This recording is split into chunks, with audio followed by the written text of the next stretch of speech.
Hey guys, what's up? It's me, Diet, and welcome back to my channel. Now, on this video, I'm going to share with you guys kung paano ko na-pull off yung aking Japan trip in less than 40,000 pesos. So, let's get started.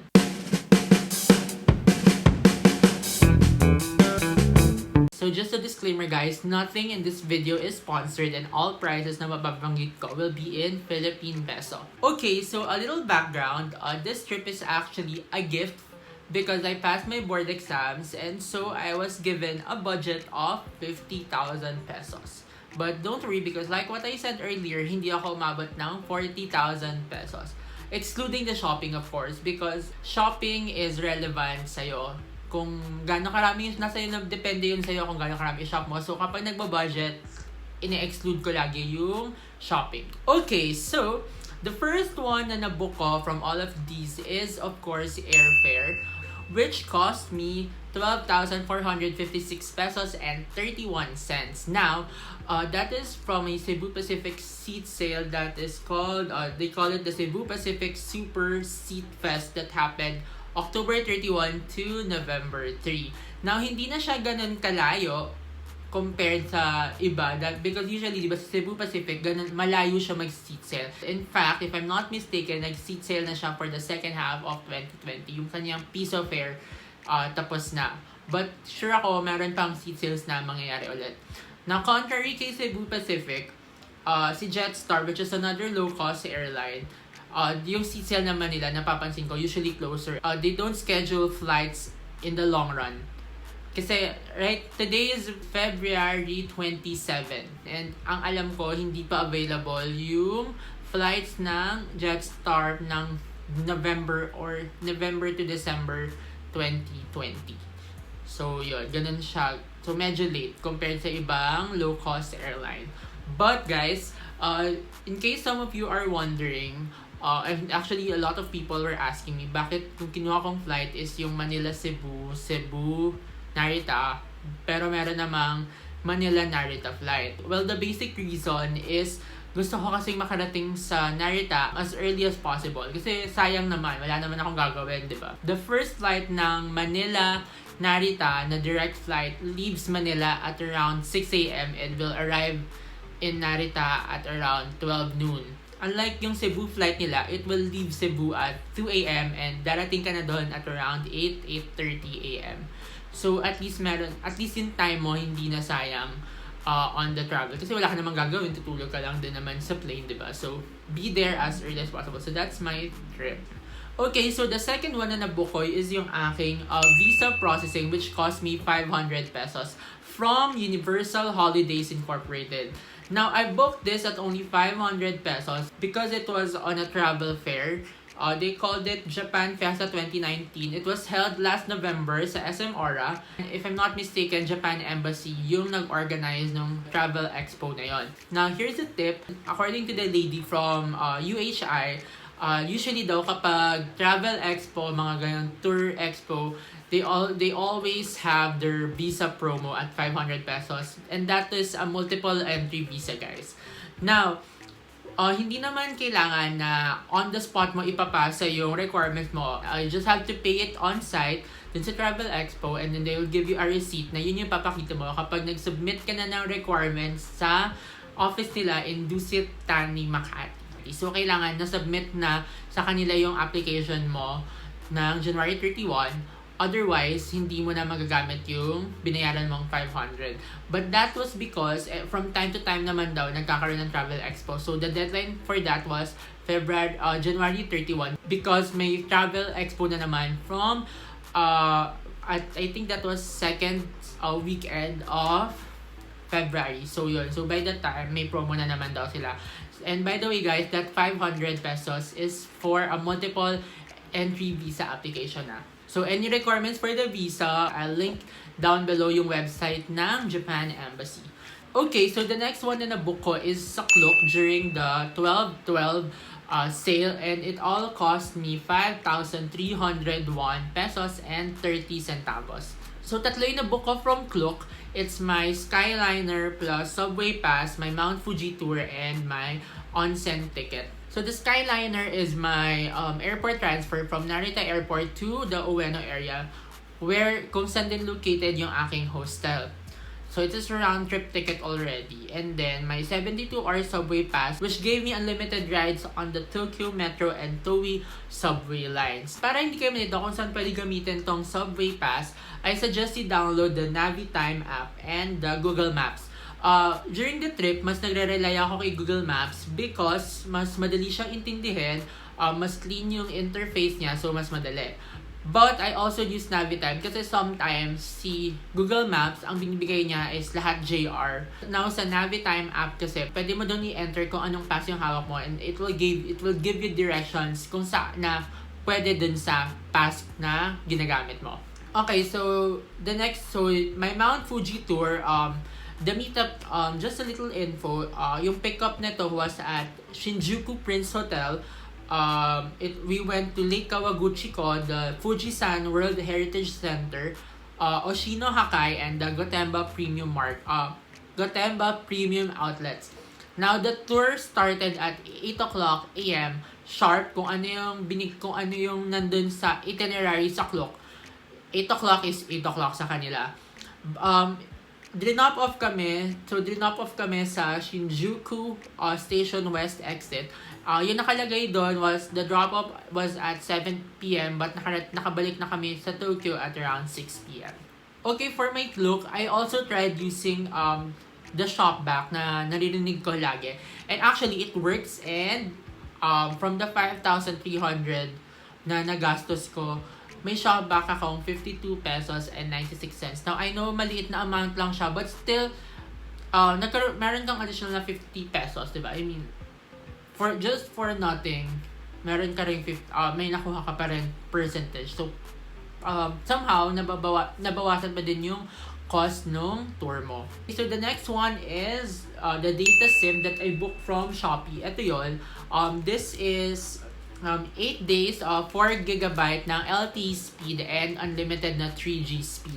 Now, during my last, during my second to the last day, naubos na yung 6 GB ko na LTE speed. So, I was throttled to 3G speed. But guys, don't worry because yung 3G speed nila is very, very much usable. As in, nakakapag-Google Maps pa ako.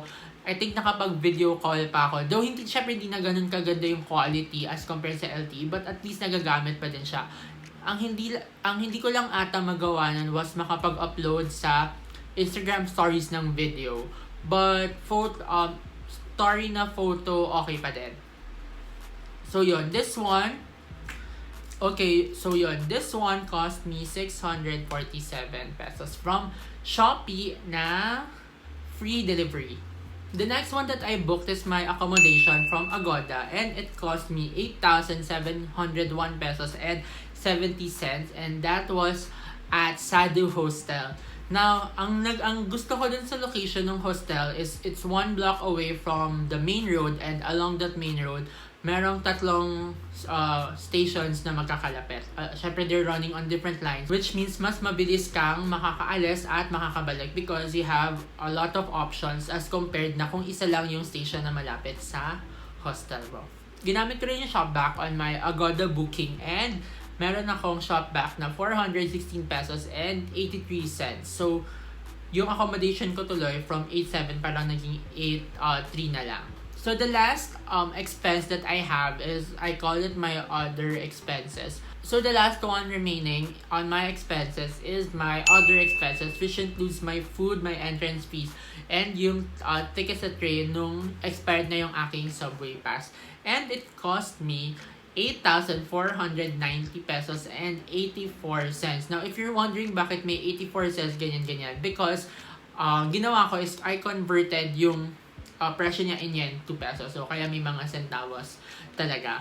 So, my total cost from the entire trip is 36,097 pesos and 15 centavos. So, yun, it's very much below 40,000 pesos. So, if your budget is 40,000 pesos, may room ka pa to shop. So, here are some tips para makatipid kayo. The first one is to plan your itinerary well. Why? Unang-una, you will be able to compare kung ano-anong passes yung mag-fit sa'yo Because sa Tokyo, I think ito lang naman yung unlimited pass aside dun sa JR passes. But in Osaka, I know marami silang passes, so you really need to plan ahead kung ano yung best na mag-fit sa itinerary na ginagawa mo. So the next one na tip ko sa itineraries is yung mga malalayo from your accommodation, yun yung unahin nyo or gamitin nyo kung kailan kayo merong pass. Kasi kapag yung malapit na lang, pwedeng hindi na kayo mag-pass, magbayad na lang kayo ng ticket sa train and it will cost you less. And guys, as much as possible, avoid riding the taxi because sobrang mahal. In fact, I saw a vlog na yung taxi nila inabot ng 7,000 pesos. So if you don't want to pay that much, better avoid the taxi. Efficient naman yung train system sa Japan. So yung departure and arrival times na makikita nyo when you use Google Maps, accurate yon. Unless na lang syempre merong accident or whatever. But meron yung advisory and usually na-update din yung Google Maps kapag may mga ganong train delays. Okay, my next tip is budget and track your expenses. Budget, una-una, para ma-foresee mo kung magkano yung minimum na pocket money na kailangan mo. Because usually, when you leave naman, marami ka nang na-pre-book. The airline is pre-booked. Usually the accommodation is pre-booked. But minsan kasi, the accommodation naman, dun ka na sa hotel or dun ka na mismo magbabayad. And then, usually sa clock, diba, pre-book na rin siya. So, yung mga natitira pa na hindi mo na-book doon, at least ma-foresee mo magkano yung kailangan mo. Mga bayad sa entrance fees, etc. and the food. So, yun. Para aware ka. Eto guys, ginawa ko to during my trip. I track all my expenses. Like, literally all. Meron akong Excel file and then I updated every expenses every time naggagastos ako. And kailangan at the end of the day, kung magkano yung cash on hand ko, pareho yun dun sa cash on hand na nandun din sa Excel file. So, para ako nag-audit, kailangan balance. And one important reason is it allowed me na hindi mag-exceed dun sa budget ko. Kasi nakikita ko kung gano'n na karami naggastos ko, gano'n na lang karami yung natitira dun sa budget. Another advantage when you're tracking expenses is hindi mo accidentally ma-add dun sa budget mo yung mga pasabay sa'yo. Kasi hindi mo naman yung expense Hindi mo naman yun expense, so wag mo na siyang ilagay sa budget. But if kung gusto mo, go ahead. Pero yun, if you're staying true to your budget lang talaga na yung expenses, yung sariling expenses mo lang yung nandun, at least ma-filter mo na, ito pa yung budget ko talaga. Okay guys, so here's another tip. Join the mileage or the points program of your airline. Now, in my case, sa Cebu Pacific, for the past year kasi I traveled 3 times on Cebu Pacific. One is Hong Kong, Bacolod, and this trip na Tokyo. Now, during all those 3 trips, so I signed up from my Get-Go program and kinuha ko yung points ko from those 3 trips. Plus, pwede man kasi siyang ilink sa Agoda. So, yung accommodation mo, points earning din siya. Na baka mapansin niyo sa Agoda na mas mataas ng konti yung price kapag point earning siya sa Cebu Pacific as compared sa hindi siya points earning. Now, compute niyo guys. Kasi ako kinumpute ko. And yung points na, I think the difference was, wala pa namang 500. I think nasa 200 or 300 pesos lang yung lalabas na difference if point earning siya and hindi siya point earning. But, yung makukuha niya namang points doon is much, much bigger. Yung accommodation ko ata, ang makukuha kong points doon is more than 1,000 points, which is a lot harder to get kesa dun sa 200 or 300 peso na difference, diba? So, yun, magagamit siya. If I'm not mistaken, pwede na akong mag-book ng isang domestic flight na round trip for free.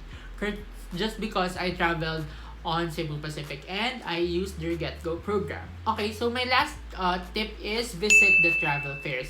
Well, first and foremost, para makatipid ka sa visa application mo. And then, the other one is, hindi naman din kasi necessary na ibobook mo din lahat. But it will give you an idea sa mga prices, sa mga places na pwede mong puntahan, yung mga places na hindi mo nakikita masyado sa vlogs or sa or pag nagbabasa kami, makita ka din na magustuhan mo. So, it's a place for discovery. And also, nagbibigay din kasi sila ng coupons during the travel fair.